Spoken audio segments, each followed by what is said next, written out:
Welcome back to Wellness with Katy, and today I am going to be delving into the world of hot flushes. Who gets them? Why do we get them? And more importantly, what can we do about it? Whilst hot flushes are a common symptom of the menopause, they are certainly not the most common symptom of the menopause. Anecdotally, I'd probably say 50% of my patients report hot flushes, the other 50% none at all. And I actually have patients that are convinced that what they're experiencing isn't perimenopause or menopause at all because they haven't had a hot flush. Hot flashes, night sweats.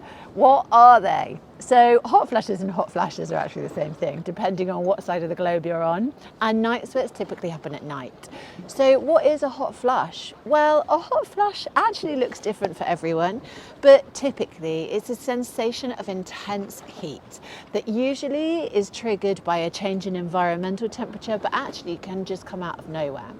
Now, it's really important to note that there is no textbook hot flush. That actually hot flushes do look different for everyone. And some women may only just get facial sweating or sweating on their lower body. Some women might feel like somebody's just turned up their internal temperature gauge to 100. So everything is normal when it comes to hot flushes. Night sweats. So the clue is in the name. They typically occur at night time and they usually result in you being very sweaty.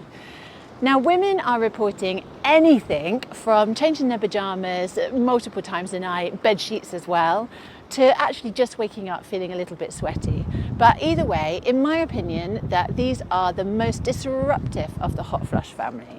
Because actually what happens is if you're being woken up multiple times a night or you're waking up having to change your pajamas, you're going to be exhausted. And women often report feeling drained and experiencing mood changes may be related to the fact that they're not getting any sleep. Why do we get hot flushes? So without boring you with all of the tricky science behind it, actually hot flushes occur because of the fluctuations in estrogen levels or from being in a low estrogen state. Now, this low estrogen plays havoc with your internal thermostat, and what happens is you will have exaggerated or often exaggerated responses to changes in your external temperatures. So what can you do now? As in, what can you do right now?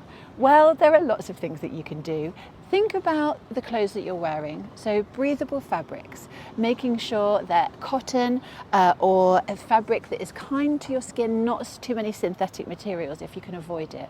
And making sure that you wear layers. I always hear that that's a good tip. So wearing layers that you can layer up or layer down when you feel like you're having a hot flush. Making sure that you stay well ventilated where possible. And carrying a fan is a brilliant idea. It just helps keep that hot flush at bay. In terms of diet, so unfortunately there are some things that can trigger your hot flushes.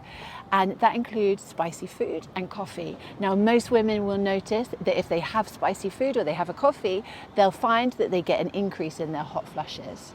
And this is where I really don't make any friends because unfortunately, alcohol is the #1 enemy for hot flushes. And women will always say to me, oh yeah, my hot flushes are really bad when I've had a few glasses of wine.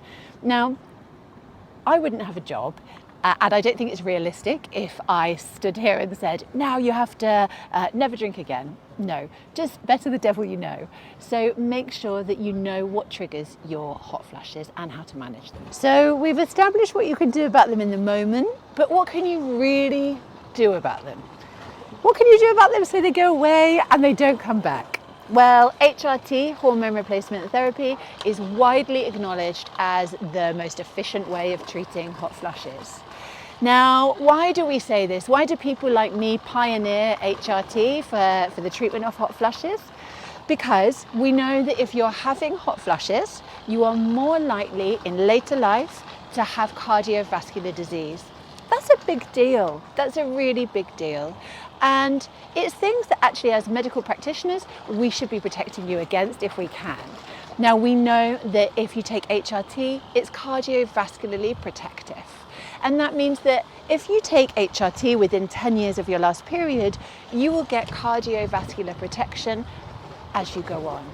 What about other medications? What else is there? What else might my GP prescribe me for my hot flushes?